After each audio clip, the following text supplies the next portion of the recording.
रवी ए रवी बाबाजी यांच्या आलो. आज आनंद होतो खरं. गरीबाचे लेकरं मुंबईला गेलो आणि जे कधी मिळणार नव्हतं ते मराठवाड्याच्या हक्काचं गॅजेटियर आणि त्याचा GR निघाला. त्यामुळं आपण काळजी करू नका. 100% सगळा मराठवाड्यातला मराठा आरक्षणात जाणार आहे सगळा. आणि मी काय नुसतं भाषण नाही करत, तुम्हाला सिद्ध पण करून दाखवेन. टेन्शन घेऊ नका. याच्या आधी पण म्हणत होते मराठ्याला ओबीसीतून आरक्षण मिळणार नाही. 3 कोटी घातले की नाही तुमच्या साक्षीनं. आता GR मधून 1 फूट नाही. आता निघालेला जो GR आहे त्याच्यातून 1 ठेवत नाही. मराठवाड्यातला राहत नाही, पश्चिम महाराष्ट्रातला राहत नाही. पण आता काही जण जे असतात ना तेवढं डोक्यातून काढून टाकायचं, शिकायचं मराठी. कारण त्यांना असं वाटतं आपण शेतीत काम करतो म्हणजे आपल्याला डोके नाहीत, असा त्यांचा एक गोड गैरसमज आहे. आपल्याला अकलीच नाही. तुला अक्कल होती आता तो काहीच नाही दिलं. आम्ही आमच्या गरीबाच्या पोरं लढलो, आम्ही आमच्या गरिबांसाठी आणलं.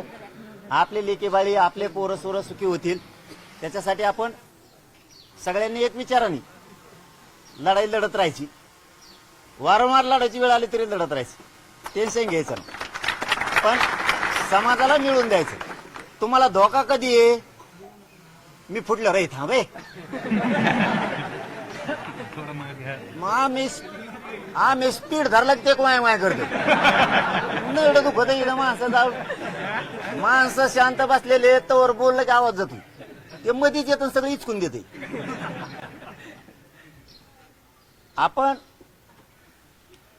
काही केलं, किती टोकाचं लढलो, आपण रक्त जाळलं, सगळा समाज एकत्र आला, म्हाताऱ्या माणसापासून आले, लेकरं बाळ बी आले, आपण ते वायाला नाही जाऊन दिलं. एवढं डोक्यात ठेवा फक्त. तुम्हाला धोका कधी आहे? मी फुटल्या मग तुम्ही शंका घ्या. आपल्याला फसवलं तरी फसवणारं सरकार आहे.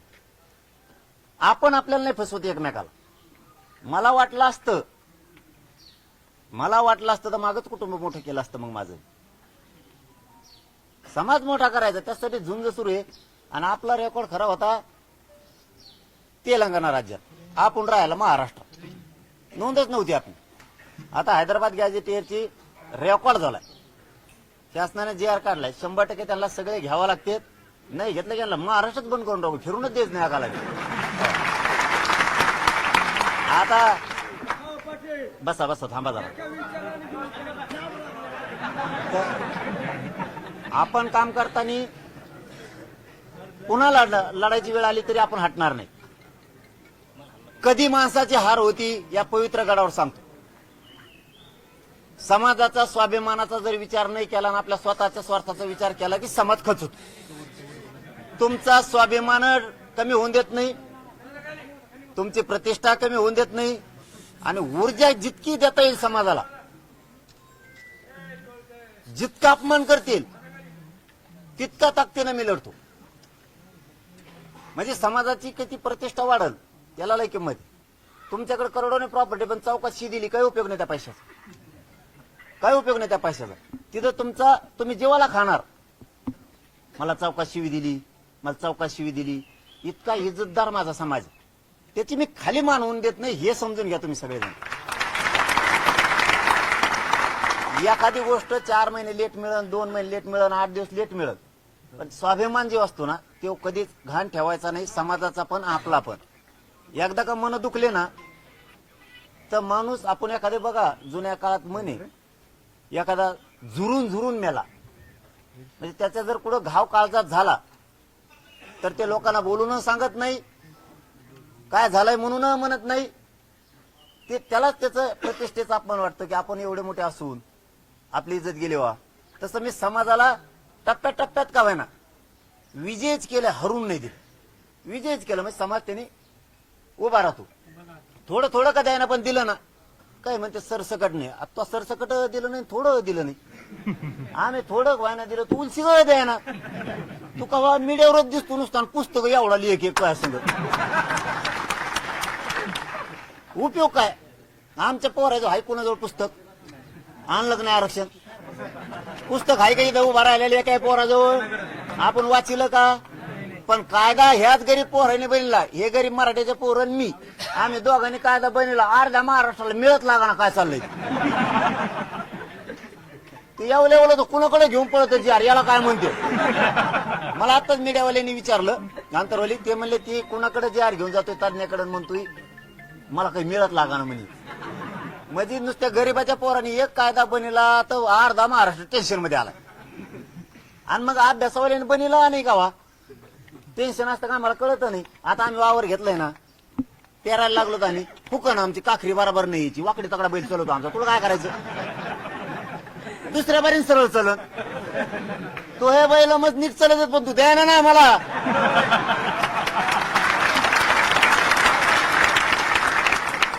मग आम्ही चूक झाली तरी आम्ही आमची दुरुस्त करू आणि बरोबर असलं तरी आमचं आणि चुकलं तरी आमचं. तुला काही हे नाही का?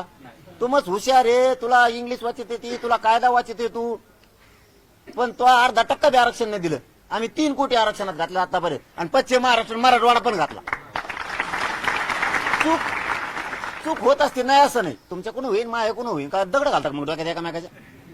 तू हुशार आहे काही कामाचा नाही आमच्या. पण तू श्रीमंत, तू येशीत वाढलेला तो खानदान आम्ही सगळं बघितलं. तर तो पाहुणे तो माऊस भाऊ माझी मंत्री आहे, एक जण गृहमंत्र्याचा पाहुणा आहे माझी. तुमचे खानदान पुरे येशीत वाढलेले आहेत. आम्ही गायक्या पात्र्यात वाढलेले लोक आहेत, पडलेल्या घरात वाढलेले आहेत. आम्ही आमचं घेतो, आम्ही आमच्या समाजाला देतो. तू टेन्शन घेऊ नको. हुकलं फिकलं तर आता आंदोलन करायची गरज नाही, उपोषण करायची गरज नाही. यांना भाजी नाही द्यायचं, पाला नाही द्यायचा, दूध नाही द्यायचं. मुंबईत तिथंच वाळू खा म्हणा ती समुद्रात खचायचं नाही. महाराज एकदाच लढले का छत्रपती शिवराय? वारंवार लढले तेव्हा स्वराज्य झालं.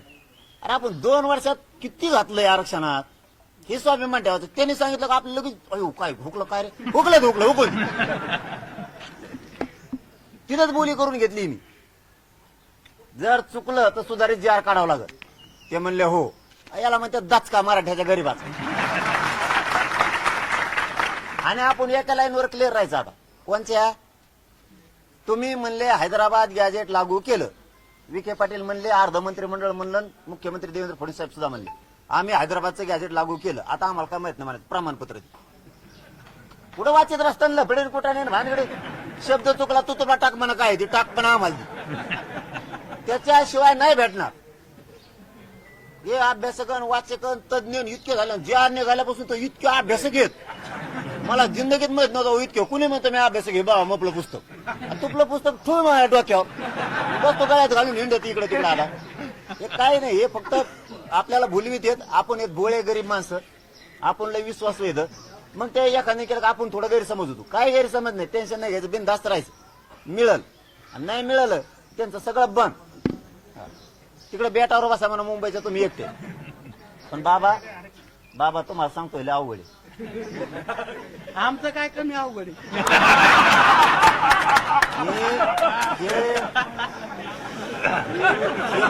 मुंबईला आले हे मुंबईला आले आणि यांनी मुंबईला पहिल्यांदी महाराष्ट्रात संस्कृती दाखवली. पोलिसाचे सोल बांधायचे, माणसं आकड्याचा झोका बांधतात बा. ते पहिल्यांदा मुंबईला मै झालं. कशावर काय करत होते हे पोरं? काय बिघडलेले नव्हते, यांना काही झालेलं नाही. हे समाजासाठी धावून आले होते, समाजासाठी लढत होते, समाजासाठी तिथे खेळत बागडत होते.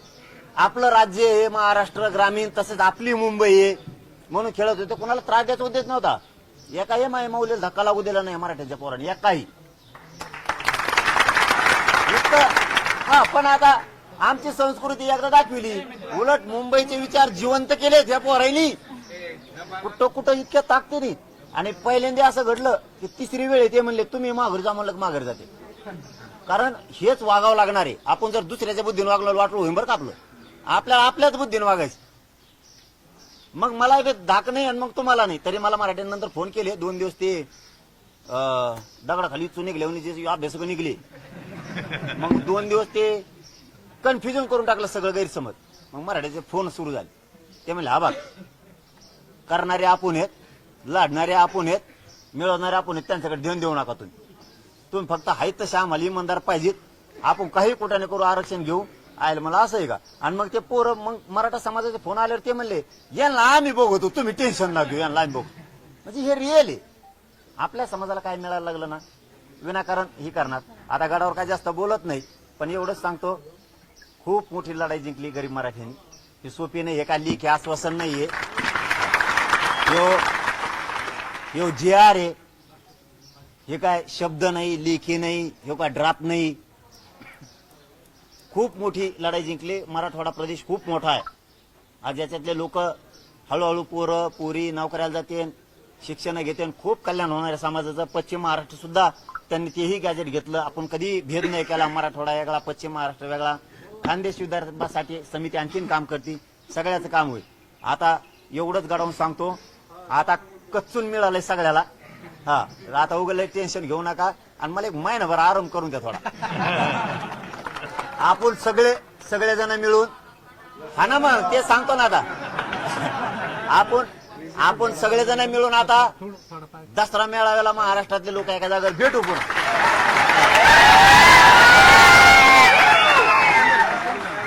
जसा होईल तसा, छोटा मोठा जसा असेल तसा, कारण तयारी नाही ना आपली ह्यावेळेस. कारण यावेळेस ग्राउंड साफ करायला वेळ होता, ते होता. महाराष्ट्र पुरा येणं म्हणजे निवेदनाचा प्रॉब्लेम होईल. तर जसा होईल तसा, 500 असू, 1000 असू, आपण आपला जसा असेल तसा दसरा मेळावा परंपरेनं 100% करायचा. आणि तिथून मग सांगू सरकारला काय दिलं नाही ना, आता कसं घेतो आम्ही तुमच्या, मग सांगू. लागा दसऱ्याच्या तयारीला आपलं. सगळ्याला जय शिवराय.